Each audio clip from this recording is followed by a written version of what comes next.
Hi, welcome to Reliving Free. Today we're going to talk about a few end of summer book reads or book recommendations. I'm really excited because they're all books that I got lost in the story, immersed in the story, and they were perfect for just like get a little reading in. Some of these are series and I read the series. I just really like that. I would love to be described as bookish and I think we're getting there. So if you want to keep watching, keep watching.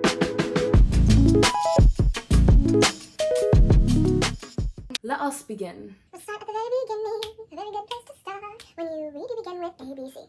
But when you sing, you begin with Do, Re, Mi. The first three letters just happen to be. I could sing that for the whole video, or I could actually share my book recommendations. Before we start, let me say that all of these books, they are written by women. Hey, women authors. They are also majority from women's point of view. And each of the books could be described as romance, but they have other things going on that also propel the story. I love a good romance, but they're not solely romance books. Some of them are though. I think it's a fun little collection of books. And if you are trying to up the women authors that you are reading, this is great. This is also a fiction book suggestion moment. I just think these are all really good to cozy up with.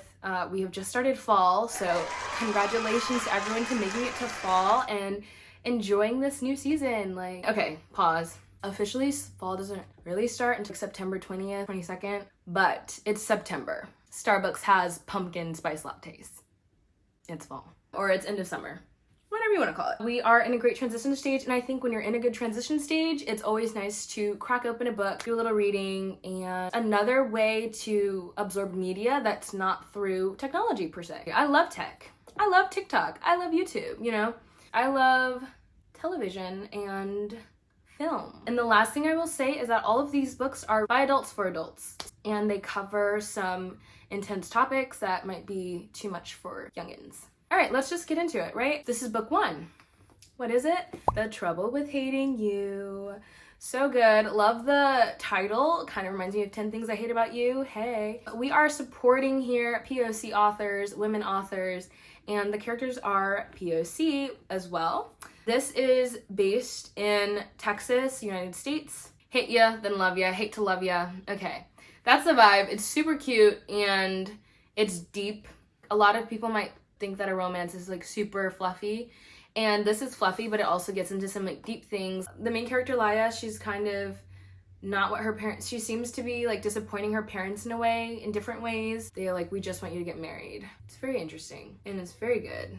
And yeah, you immediately fall in love with her and Jay. Okay, this is book one.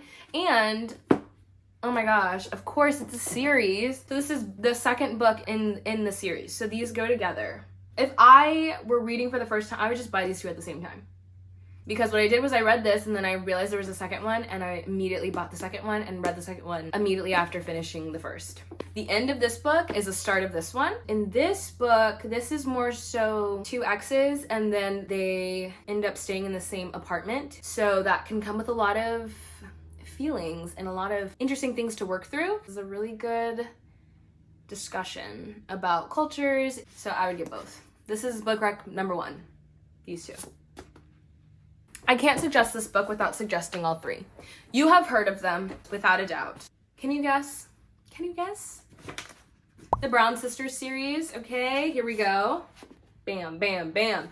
By Talia Hibbert. Love. She's a Black woman author and she's based in the UK, I believe. What's nice about a series is that you are in the same world and they kind of, each book will bounce off of each other in a way. I think you can read them in any order. Well, you could read them in any order. But here's the order they're written in is this one, Chloe Brown. Then it's Danny Brown. And then finally we have Eve Brown. My favorite is probably Act Your Age, Eve Brown. This is like the jam. Okay, in her 20s.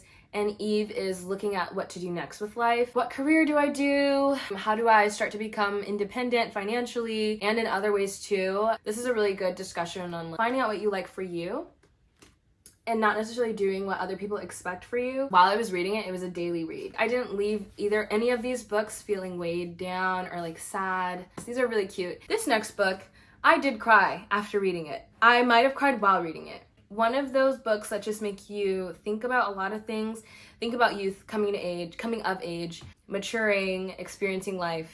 Woo! Okay, here we go. You know the back? Here's the front. This is the thickness. Okay. Elizabeth Gilbert, City of Girls.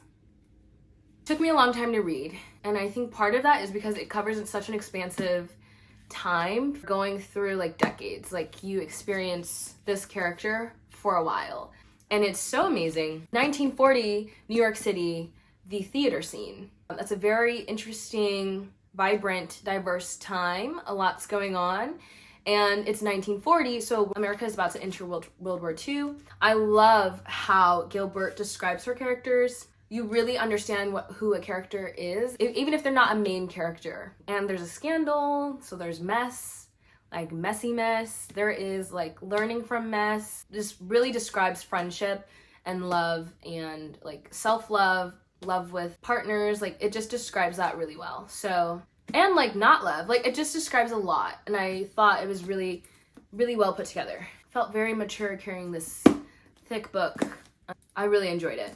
Okay, let's just move on. And this next book is also historical fiction. Ta-da! The Davenports. If you haven't heard about it, you are hearing about it now. It's by Crystal Marquis. Okay, gorgeous. It's well loved. I took this book to a lot of places, so I'm glad it's still with me. So we have Olivia Davenport. We have Helen Davenport here. We've got Ruby, and she is the Davenport sisters' friend. And then over here we have Amy Rose. So it's those 4 women who we follow. And this is during like Gilded Age vibes. Okay, so if you've watched the show The Gilded Age, if you haven't, super good. But yeah, this is like 1910s. Yeah, it's 1910. It's exactly 1910 in Chicago. And it's Black wealth. Chicago is like booming. It kind of gives a Bridgerton vibe. So I saw this a lot after Queen Charlotte came out. People were like, oh, if you love Bridgerton, read this book. Yeah, this is really nice. Definitely touches deep themes, but it's not traumatic. This is a good book. I really enjoyed it. I loved reading each of the characters. And Olivia's the biggest character on the front and kind of the main character throughout the book, but that's not to say Olivia's my favorite character. I would love to see a show of this. Like, amazing. Okay, let's go to next. This book is my current read. I'm in like the last 30 pages of this book. Are you ready? It's one of my favorite authors, Kennedy Ryan. Love. Okay, this is Before I Let Go. Get to know it. Get to know the cover. You might have seen this being posted about too. I think this is blowing up right now. This is a beautiful book, and it is about so much. The last 2 were historical fiction. This is contemporary. It's happening in Atlanta right now. The main story follows Yasmin and her ex-husband Josiah. They are figuring out divorce. They've been divorced for 2 years. That's when we start this book. Yasmin and Josiah, they have 2 kids, so they're trying to figure out how do you raise 2 kids when you're going through divorce, and how do you start to date new people and still have each other in each other's lives. And it feels very real and like a real life experience. So this is just beautiful and an amazing way of describing what it is to grieve a partner in a way. Also, like, kind of fine still kind of fine. So okay, so should we get back together? Should we not? Should we just leave the past in the past? Warm vibes, but also like doing the inner work. There's just a lot. This is really good. These are all books that you could like get into. Like, you could live and breathe these books. Like, this is your book. I don't know what I'm gonna read next. I have a few books. I have this saved, Farah Roshan or Roshan. I'm not sure how she pronounces it. The Dating Playbook is my next read. I'm excited to read it, and it's a football theme, so I think like fall is perfect. But if you have read this one, maybe let me know what it was like and like how many stars you give it. This is like just something that I really enjoy. Is I've started really getting into reading books and buying them physically because I think it's just a different vibe. And it's nice for me to get off my screen. Maybe I should get a Kindle. Enjoy life. I hope that you are reading and maybe doing something creative, and I don't know, just giving some time for yourself for self-love. Let me add this. I will link my little video where I talk about my theory about self-love.